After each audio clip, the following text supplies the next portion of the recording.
பதவியேற்று வெறும் 24 மணி நேரத்துக்குள்ள 2000 கிலோ கஞ்சாவை பறிமுதல் பண்ணியிருக்காங்க காவல்துறை. அப்படியா? 24 மணி நேரத்துல 2000 கிலோ கஞ்சாவா? சரியான்னு பார்த்தலாமா? அவங்க சொல்ற 2000 கேஜிங்கிறதே தப்பு. முதல்ல அதுல 1.700 தான் அவங்க 1700 எடுத்துக்கிட்டாங்கன்னு நினைக்கிறேன். ஆனா சொல்லும் போது அவங்க 1.7 கரெக்டா தான் சொல்றாங்க. அவங்க குறிப்பிட்ட அந்த ஸ்கிரீன்ஷாட் வந்து நியூஸ் ஜேல இருந்து எடுத்திருக்காங்க. அப்படி ஒண்ணு நடந்ததா நியூஸ் ஜேல வந்து இது வரைக்கும் நான் அவங்க சோசியல் மீடியாலயோ அவங்க யூடியூப் சேனல்லையோ அந்த மாதிரி எதுவும் போடவே இல்லை. அப்படி ஏதாவது இருந்துச்சு அப்படின்னா, அதாவது 10ஆம் தேதிக்கு அப்புறம் நடந்த மாதிரி நீங்க பாத்தீங்கன்னா எனக்கு ஷேர் பண்ணுங்க. பூந்தமல்லியில 10 கேஜி கஞ்சா வந்து பறிமுதல் பண்ணிருக்காங்களாம். அந்த நியூஸ் கார்டும் பாத்தீங்க அப்படின்னா அது 10ஆம் தேதி தான் வந்திருக்கு. ஆனா அந்த நியூஸ் போட்டதே பாத்தீங்க அப்படின்னா 11:30 இருக்கு. அண்ணா அப்ப சைன் கூட போட்டிருக்க மாட்டாருன்னு நினைக்கிறேன். அப்புறம் திருவாடையில 320 கேஜியாம். அது எப்ப தெரியுமா? அந்த நியூஸ் வந்ததே வந்து 10ஆம் தேதி தான் வந்திருக்கு. ஆனா அந்த நியூஸ் கார்டு வந்ததே வந்து 9:36 காலையில. அண்ணா அப்பதான் நேரு ஸ்டேடியத்துக்கே கார்ல போயிருப்பாரு.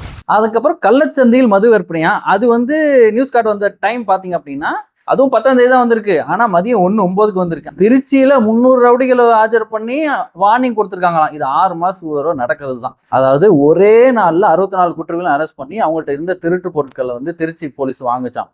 அதாவது காலையில சைன் போடுறாங்கன்னா அது மதியம் சாப்பிட்றதுக்குள்ள இது வந்து எல்லாத்தையும் வந்து விஜய் சொல்லி போலீஸ் பண்ணிருச்சான். இப்போ இது எல்லாத்தையும் வந்து டிவிகே கணக்குலயே எழுதுறது. மாற்றம் வந்துகிட்டு இருக்கு, ஒப்பாரி வைக்காதீங்க அப்படிங்கிறது. என்ன மாற்றம்? இதுதான் மாற்றமா?